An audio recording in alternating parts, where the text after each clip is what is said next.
فرعون نے کہا اور رب العالمین کیا ہوتا ہے؟ فرمایا آسمانوں اور زمین اور جو کچھ ان دونوں میں ہے سب کا مالک، بشرطے کہ تم لوگوں کو یقین ہو۔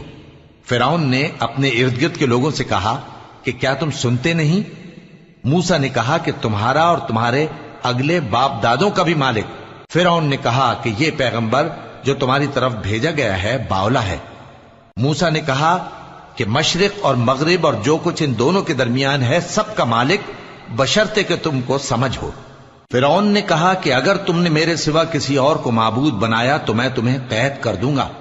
موسیٰ نے کہا خواہ میں آپ کے پاس روشن چیز لاؤں یعنی معجزہ؟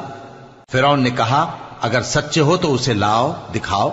پس انہوں نے اپنی لاٹھی ڈال دی تو وہ اسی وقت صاف اژدہا بن گئی، اور اپنا ہاتھ جو نکالا تو اسی دم دیکھنے والوں کے لیے